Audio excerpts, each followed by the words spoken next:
Hey guys, Dan Luss, Abnormal Outdoors again. And we're going to talk about this video. I'll give you a little hint. This is going to be about what is your favorite buck knives. Now, we're not talking folders yet. We're talking about sheath knives.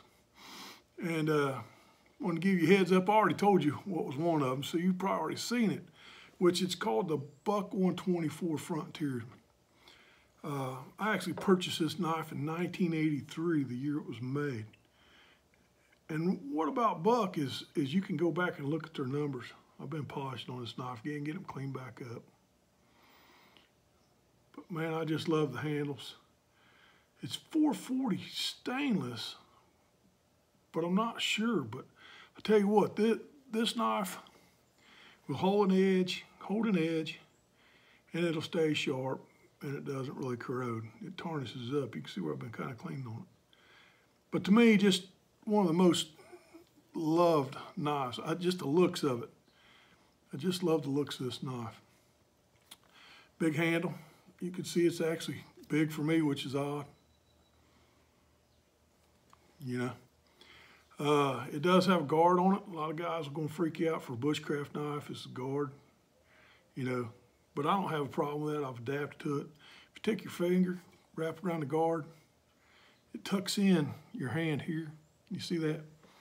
That gives me my small camp chores detail work. It's just a little different getting used to. I've never had a problem with it. Guards are there for, I believe, only two reasons, and that was for keeping your hand sliding forward during a stabbing motion, like in a fight, you know, fighting a critter off or something. And it's also there to stop a sword or another knife attack to protect your hands. I know you don't see a lot of guards on knives anymore, but it's not a deal breaker. I kind of like it. To me, it looks just fabulous. It's a great knife. The other one I have here is a 1977 124 Frontiersman. This has actually got my card of handles on it. Yep, from 1977. You can see I've been cleaning on it. Now, this thing's been sitting around. I bought this knife used. I really like this knife. You can kind of see the clip points are a little different from year to year. This one's a lot shorter than that one. But really close, basically the same knife. Just a little bit of geometry different on the grinds. This grind kind of comes up into a point, you know, where they finished it here. Comes up to more of a point than on the 83. You can kind of see that. Just subtle differences, but grip's same. This grip's a little bit bigger than this one. I still say this knife's heavier than this one. I don't think it matters. It's just these are my two favorite knives. I just love them. I've had them for a long time. I've had this one since '83. I'm not sure what year I bought this one. Problem is, this one is going back. Yep, it's going back to Buck. And I don't think it's no fault of Buck's, but for some reason the solder joint come loose on the guard. If I can play with it enough, I can actually get it to come off. I don't baton knives, guys. That's a video on itself. I don't know why it come loose. There's a pin in there. I can see the pin. It looks just like the solder come loose on it or something. So it is going back to Buck. Buck will stand by it. I'm sure they will.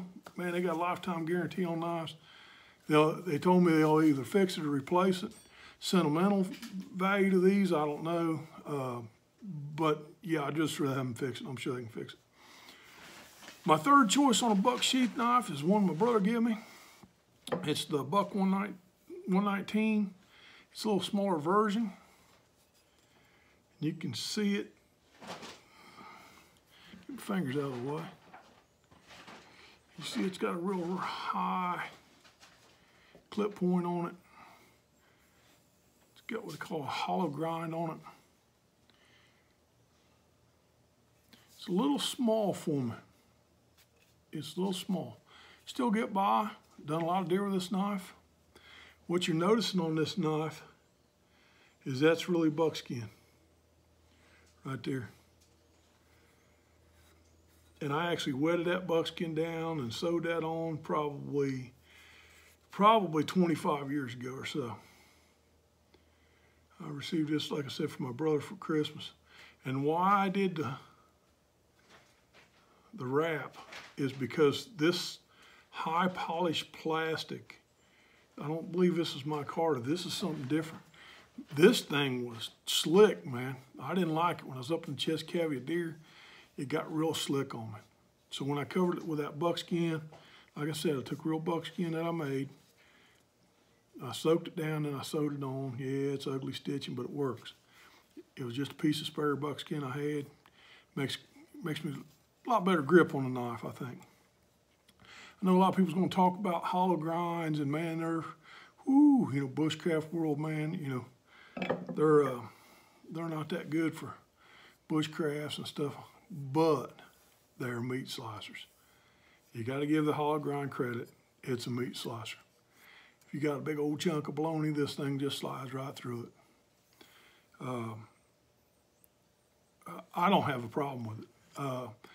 I have fired this off a ferro rod, which I don't have one on the workbench right now. I have fired this off on a ferro rod. It will do a ferro rod. It's got just enough edge on it to do it. Doesn't seem to hurt the knife none with the stainless steel. It's not going to be your typical bushcraft knife, of course, because back in 1983, we wasn't into bushcraft. We were into big Bowie knives and Rambo knives and stuff like that. But to me, this knife here, it's called the Frontiersman for a reason. Man, it just looks good. It looks like what a modern day trapper and hunter and fisherman would carry. On this, the Frontiersman, you can see the sheath on it. That's just Ranger band on there. It's beat up. I used it. They wasn't afraid to put the weld on them. A lot better sheath than 83. The 77 sheath is not bad at all. Still thick. They got a wraparound snap. Dangler set up. Not the favorite. Same on the 119. So I'd like to hear your favorites. Guys, I want to thank you for all the comments, man. I couldn't believe all the more comments. Blew my phone up. Enjoyed reading them. Little difference. Everybody's got their own little taste. And that goes back to the 1-2 option doesn't exist. I can't believe all over the world, I was getting comments from Australia and everywhere, and how they use a knife different from what we use it, where I use it for. Everybody has their different ways and different uses of knives. And it's nice to hear that and see the differences and see what, you know, the Casbah and the Companion. Companion was high on the list. It, you know, what is it, the 511, it was another high on the list of a lot of uses on more knives. Excellent. So now it's your turn. Let's see your buck sheath knife and your favorite and why. Like I said, I love the comments. This is just discussion. We're all shut in right here. You might as well talk about something other than what's on the news. Let's talk knives. Let's talk purposes of knives. Here's a question for you. Have you ever had a bad knife you couldn't get by with? Man, that's pretty tough. I believe that's all skill level.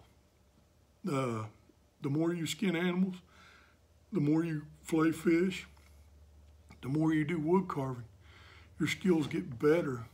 So can you use a lesser tool with better skills? And then when you get your skills up this high and you increase this, how good does your level of skill get?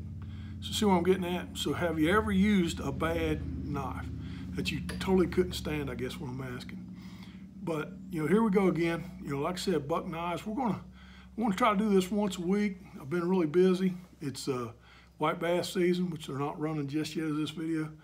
The ramps are up. I post that on Facebook and Instagram. Been eating ramps all day today. They're great. And then mushrooms are starting to come up, but yet so is the grass. So the mower's got to be sharpened. Lawnmower blades got to be sharpened. Everything's got to be checked and greased and ready to go. Here we go for summertime lawnmower.